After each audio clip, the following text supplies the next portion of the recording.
मध्य प्रदेश की माटी के सपूत अचानक चले गए। मेरे तो वो पड़ोसी थे। मेरा गांव नर्मदा के इस पार था, उनका गांव नर्मदा के उस पार।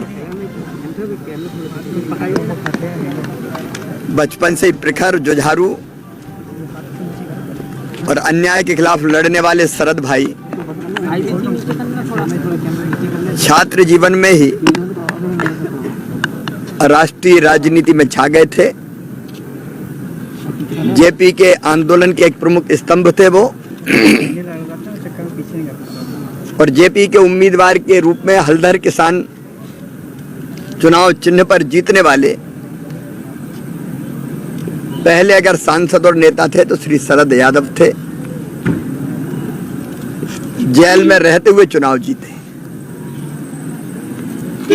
और बाद में वो भारत की राजनीति पे छा गए थे। 80 और 90 के दशक में उन्होंने राष्ट्रीय राजनीति की दिशा बदली और मंडल कमीशन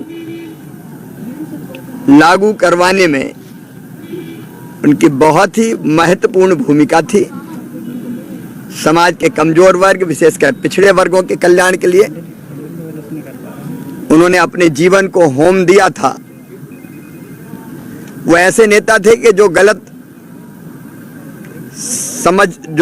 होता था वो उसका विरोध करते थे।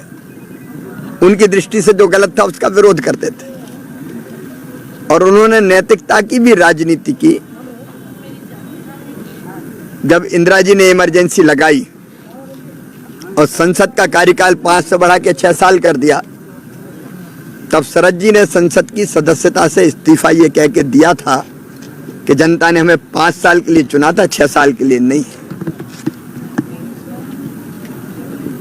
एक अद्भुत नेता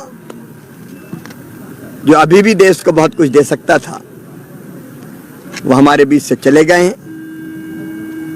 मैं उनके चरणों में अपनी ओर से, मध्य प्रदेश वासियों की ओर से, मध्य प्रदेश के 8.5 करोड़ जनता की ओर से श्रद्धा के सुमन अर्पित करता हूं। भगवान दिवंगत आत्मा को शांति दे और उनके परिजनों को, उनके अनुयायियों को, उनको चाहने वालों को ये गहन दुख सहन करने की क्षमता दे। अंतिम संस्कार शरद जी का, वो मध्य प्रदेश की माटी के सपूत थे, राष्ट्रीय नेता थे, पूर्व केंद्रीय मंत्री रहे। उनका अंतिम संस्कार पूरे राजकीय सम्मान के साथ मध्य प्रदेश सरकार करेगी। उनके गृहग्राम आंखमऊ में पूरे सम्मान के साथ उनको विदा किया जाएगा। ओम शांति।